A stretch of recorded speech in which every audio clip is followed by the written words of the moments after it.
Academy स्वागत है आप सभी का। तो चलिए बात करते हैं आईटी क्वेश्चन पेपर का, जिसका एग्ज़ाम आज हुआ है 25/11/2021 को। तो आप सभी ने आईटी का एग्ज़ाम दिया होगा। मैं इन्फोटेक 402 की बात कर रहा हूँ। Paper code 089/1/4 series JSK/1। ये क्वेश्चन पेपर मुझे व्हाट्सएप पे मिला है, सेट नंबर 4 है और आई थिंक ये सभी बच्चों के लिए शायद सेट नंबर 4 ही आया होगा। जैसा कि इंस्ट्रक्शन में दिया हुआ था कि क्वेश्चन पेपर में टोटल 33 क्वेश्चंस होंगे जो 3 सेक्शंस में डिवाइडेड होंगे। सेक्शन ए 6 क्वेश्चंस होंगे जिसमें से 5 का आंसर करना है। सेक्शन बी 20 क्वेश्चंस होंगे जहां आपको 15 क्वेश्चंस का आंसर करना है। और सेक्शन सी जो 7 क्वेश्चंस के होंगे जहां पे आपको 7 क्वेश्चंस होंगे जहां पे आपको 5 क्वेश्चन का आंसर करना है। आइए देखते हैं कि क्वेश्चन नंबर ए यानी कि question number 1 section A employability skills क्या कहता है। पहला क्वेश्चन है, there are many reasons why interpersonal communications fail while communicating. The message may not be received exactly the way the sender intended and therefore if it is important that communicator seeks dash to check the message. तो इसका answer आएगा feedback. क्योंकि अगर हम किसी को कुछ कहते हैं और हमें ये समझना होता है कि उसके समझ में आया या नहीं आया, तो हम उसके लिए क्या करते हैं, हम फीडबैक का यूज़ करते हैं। तो ये हम सभी को पता है कि इसका आंसर क्या होना चाहिए। इसका आंसर होना चाहिए feedback. Okay, now move on the next question की what is the next question, which of the following is not a barrier of effective communication. देखिए, फिजिकल बैरियर होगा, फिजिकल एक बैरियर है, इंटरपर्सनल बैरियर है, subjective barrier कोई barrier नहीं होता है इफेक्टिव कम्युनिकेशंस में। To perform well at the work and life in general, you must be able to manage and improve yourself in various skills. Which of the following skills helps you to prioritize things you have to do, remove waste and redundancy from work?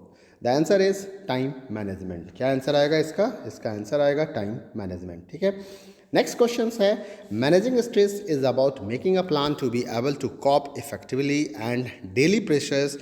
Always keep in mind the ABC of stress management. The acronym ABC stands for. इसका full form होता है, option C यहाँ पे सही है और answer है आपका adversity, beliefs and consequences. Next question को देखते हैं। Neha is receiving several mails from companies who are advertising a product or trying to attract her to their website. Such types of mails are called. इसका सही जवाब है spam. जब कई तरह के मेल आपके पास बार बार आते हैं, एडवर्टाइज करने वाले मेल, उसे हम स्पैम ही कहते हैं। A computer automatically runs a basic program called dash as soon as it is switched on or power button is pushed on. जब कभी भी आप सिस्टम का पावर बटन ऑन करते हैं तो बेसिक इनपुट आउटपुट सिस्टम यानी कि बायोस का प्रोग्राम एग्जीक्यूट करता है, जो सिस्टम को वेरीफाई करता है कि इसके हार्डवेयर काम कर रहे हैं नहीं कर रहे हैं, कीबोर्ड मेमोरी सारे वर्किंग है या नहीं है। नेक्स्ट क्वेश्चन को देखते हैं जो सेक्शन बी है और ये सब्जेक्ट स्पेसिफिक स्किल से पूछा गया क्वेश्चन है। यहाँ पे टोटल 20 क्वेश्चन हैं जिसमें आपको 15 क्वेश्चन के आंसर करने हैं। सबसे पहले हम बात करते हैं क्वेश्चन नंबर 7 को। Styles helps to improve consistency in document. Identify the style that is used, format, graphics and text frame including wrapping, type, border, background and columns.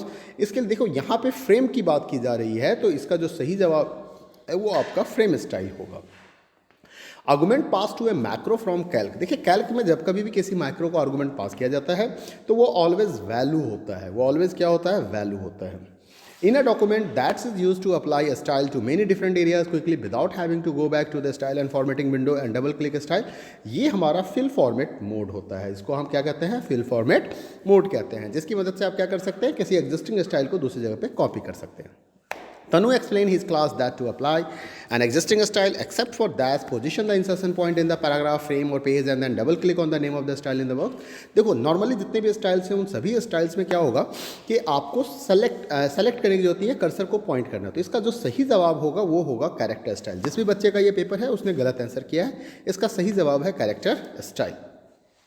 Next question को देखते हैं। The Windows the dash window shows The types of the style available for the open office component you are using. इसका सही जवाब होता है styles and formatting। सही जवाब क्या है, style and formatting. In writer dash refers to the reference point of the graphics. This point could be the page frame where the object or paragraph even character. देखो, जब कभी भी किसी image को आप इंसर्ट करते हो ना तो एक एंकरिंग आता है, आपको ध्यान देना। एक बैलून जैसा सिंबल बन जाता है, सर्कल होता है ओवल शेप में और ऊपर एरो लगी होती है, तो उसी को हम क्या कहते हैं, एंकरिंग कहते हैं यहाँ पे। Dash functions takes data from the series of the worksheets or workbooks summarized in single worksheets that you can update easily. इसके लिए डेटा कंसोलिडेशंस का यूज होता है, तो बिल्कुल सही जवाब है। बच्चा काफ़ी तेज है, जिस किसी बच्चे ने इस सारे क्वेश्चंस का आंसर किया है। नेक्स्ट क्वेश्चंस देखते हैं। The 2 other toolbars can be opened from pictures toolbar dash and dash. The सही जवाब है इसका graphics filter toolbar, graphic filter toolbar and colour toolbar, ठीक है। तो इस क्वेश्चन का सही जवाब होगा आपका 14 का सी। 14 का सही जवाब क्या है हमारे पास? सी। तो सही आंसर है, मतलब यहाँ भी कोई प्रॉब्लम नहीं है, सही जवाब दे रखा है बच्चे ने। नेक्स्ट क्वेश्चन को देखते हैं। अगला क्वेश्चन क्या है हमारे लिए? If you continuously working with the same range then you may give a name range using. इसके लिए हमें रेंज को डिफाइन करना होता है, तो सही जवाब है define range. In calc, using the subtotal dialog box, you can select arrays, then choose a statistical function to apply to them. For efficiency, you can choose up to dash. यहाँ पे सही जवाब होता है 3 ग्रुप्स, 3 ग्रुप्स होते हैं, ध्यान कीजिए। आप अगर सब टोटल डायलॉग बॉक्स को याद कीजिएगा तो आपको ध्यान होगा उसमें 3 ग्रुप हम डालते थे। Solve options under the tools menu amounts to a more elaborate form of dash. The difference is that solver deals with the equation with multiple unknown variables. देखिए, सॉल्वर जो है वो गोलसिक का एडवांस फॉर्म है और वो मल्टीपल अननोन वेरिएबल्स के साथ काम करता है, जबकि गोलसिक सिंगल वेरिएबल के साथ काम करता है। Usually you run, question number 18 की बात कर रहे हैं। Usually you run a formula to calculate a result based upon existing values. By contrast, using dash you can discover what values will be produce the result you want. और इसका सही जवाब आएगा आपके लिए goal seek. Goal seek option number D. तो सही जवाब है यहाँ पे ऑप्शन नंबर डी, गोलसिक, ठीक है। Rama and 2 of her friends are doing survey of gender-wise employment rates of their locality as a school project using a spreadsheet. They all want to work simultaneously to complete it on time. What option they should use to access the same spreadsheet as speed up their work? देखो यहाँ पे spreadsheet को share करना पड़ेगा, तो इसके लिए उन्हें शेयर्ड वर्कशीट को यूज करना चाहिए। क्वेश्चन नंबर 20 को देखते हैं। In Calc you can use cell reference in one or several formulas to refer to dash. तो डैश यहाँ पे जो आंसर आएगा, data from one or more contiguous cells on the worksheet. Which one of the following is example of RDBMS? सही जवाब दे रखा है बच्चे ने ओरेकल। बहुत स्मार्ट बच्चा है, काफ़ी इंटेलिजेंट बच्चे का क्वेश्चन पेपर दिख रहा है मुझे मेरे हाथ में। The dash has evolve since 1960s to ease increasing difficulties in designing, building and maintaining complex information system. Database systems की बात है, नॉलेज सिस्टम्स ये सारे तो एडवांस फॉर्मेट है, यहाँ पे डेटाबेस सिस्टम्स की बात आ रहा है। 1960s के आसपास में भी डेटाबेस कंसेप्ट इंप्लीमेंट हुआ था। Write a tables of content features let you build an automated table of contents from dash in your document। देखो यहाँ पे बच्चे ने गलत कर दिया, इसका जो सही जवाब होगा वो होगा हेडिंग। इस क्वेश्चन में बच्चे ने गलत किया, इसका सही जवाब क्या है? हेडिंग्स। हेडिंग की मदद से ही आपका table of contents automatically design हो जाता है। In Calc to create a reference with the mouse dash both aspects, options क्या आएगा? Select the cell which formula is going to be entered, cell reference is not required. तो इसका सही जवाब है बी।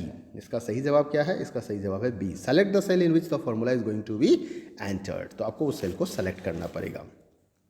नेक्स्ट क्वेश्चन पे आते हैं 25th। The dash can be use in a calc to jump to different locations from within a spreadsheets and can be lead to other parts of the current file in different files even of website. तो hyperlinks है, इसमें कहने की जरूरत ही नहीं है। Hyper links हम सभी को पता है, ये लिंक करता है एक डॉक्यूमेंट्स को दूसरे डॉक्यूमेंट से।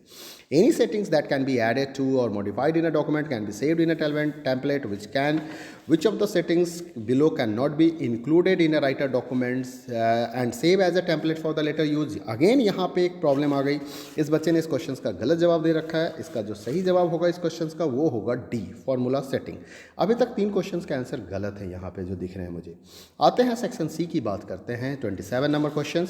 Ramakant is running a business and has to send letters to the another number of the delegates. A dash can also be use to way to take the list of the people mailing addresses and generate labels or envelopes with the address of different. बहुत simple question है, आप सभी को इसका जवाब पता है। ये है आंसर है इसका मेलवर्स। तो सही जवाब क्या है यहाँ पे? मेलवर्स। नेक्स्ट क्वेश्चन को देखते हैं। Question number 28। Vinita has to prepare a report on her research work in which she needs to include image with text, which feature helps to balance the relations of the graphics to the surrounding text, which may wrap around the graphics on one side or both sides, the overprint behind or front of the graphics, treat the graphics as a separate paragraph or characters। तो इसके लिए सही जवाब होगा text wrapping. हमें क्या करना होता है? इमेज के साथ टेक्स्ट रैपिंग करनी होती है। Jagriti has inserted an image in a document. She wants to resize the image. Which options of the word processor image format should be selected to let the 2 dimensions height and width changes so that proportions is maintained, allowing for a scale keep ratio। बिल्कुल सही जवाब दे रखा है बच्चे ने, सही answer है keep ratio यहाँ पे। क्वेश्चन नंबर 30 को देखते हैं। Statement 1। The data from the consolidation range and target range are saved when you save the worksheet. Okay. Statement 2. If you later open a worksheet in which consolidation has been defined, the data will not be available again। तो इसका क्या है, यहाँ पे statement 1 is wrong या statement 2 is wrong होगा, तो सही जवाब है कि स्टेटमेंट 2 यहाँ पे रॉन्ग है। ऐसा कुछ नहीं है, अगर हम किसी फाइल को सेव कर देंगे उसके अंदर में तो रिजल्ट भी हमारा सेव ही मिलेगा। क्वेश्चन नंबर 31 को देखते हैं। In a spreadsheet statement 1 to consolidate by row levels और column levels the level must be content in the selected source range. Okay, statement 2 सही स्टेटमेंट है। The text in the level must be identical so that row और columns can be accurately match, बिल्कुल सही है। Statement 3 if the row और column level does not match any that exist in the target range it will appended as a new row और column. यहाँ पे मुझे लग रहा है कि सारे के सारे स्टेटमेंट सही हैं, तो बच्चे ने भी सही जवाब दिया है, all statements are correct. Second last question है, Malini wants to store a huge amount of information about her zone in a database should not repeated in her file. Her friend Gargi explained the various benefits of the storing data in a database. It helps in preventing controlling duplication of data. Which of the following terms is used to refer to the duplication of data? तो सही जवाब आएगा यहाँ पे data redundancy. Duplication of data का मतलब ही data redundancy होता है। तो डेटाबेस से काफ़ी सिंपल क्वेश्चन लिया गया है, जो हम लोग सोच रहे थे कि 2-3 सेशन आएंगे, ऐसा नहीं है, बेसिक कंसेप्ट ही पूछा गया। लास्ट क्वेश्चन है और लास्ट क्वेश्चन का सही जवाब दे रखा है बच्चे ने। Rohan has 50,000 that he wants to invest in the 2 mutual funds for 1 year. Fund A is a low risk fund with 18% interest rate. Fund B is the higher risk fund with a 21% interest rate. Which of the future spreadsheets calc will help him to decide? सही answer है यहाँ पे solver, तो ये answer सही मिलेगा इस जवाब क्वेश्चन का। तो ये रहा आपका आज का पेपर इन्फोटेक 402 का कंप्लीट सॉल्यूशंस। उम्मीद करता हूँ कि आपने भी पेपर काफ़ी अच्छा किया होगा। ऑल द बेस्ट, मिलते हैं अगले वीडियो में फिर एक नई इन्फॉर्मेशन के साथ। तब तक के लिए अपना ख्याल रखिए, बाय बाय, टेक केयर।